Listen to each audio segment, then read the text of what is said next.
Like you were saying, not all good memories from world class, obviously. Well, I was working twice a day, and that was almost every day. So I had no time for myself at all.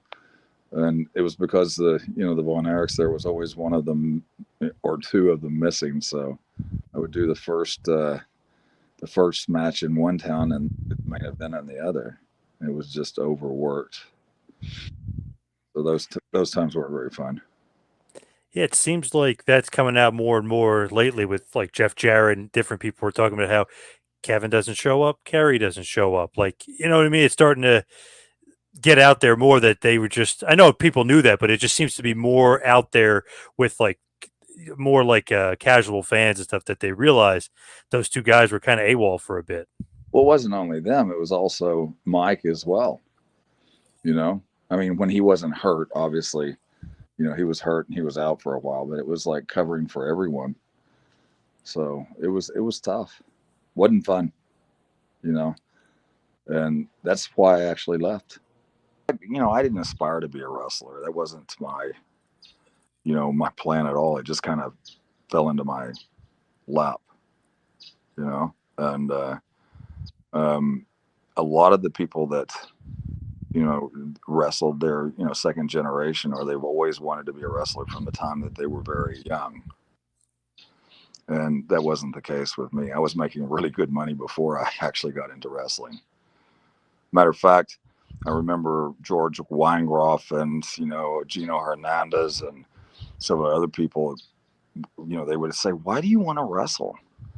Why would you do that? You don't go into the business." I drove up in a new Jaguar, and I just remember everybody wondering what the hell. And in my mind, I didn't know that what kind of money they were making. I thought it was a lot more.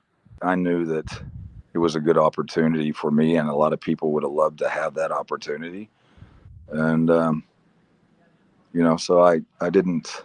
I treated everybody well, and I actually wasn't like the other Von Erichs. I went out there and tried to work with them. I didn't like try to hurt them. And everybody used to say to me, please don't fucking hurt me.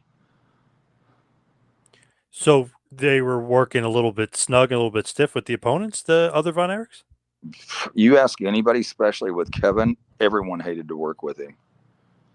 And not a little snug. They always said that they got hurt. And that's what that was. I think Kevin was better. I mean, sorry, Kerry was better, but I do know that Kevin used to like really, really potato people. That he would hurt them.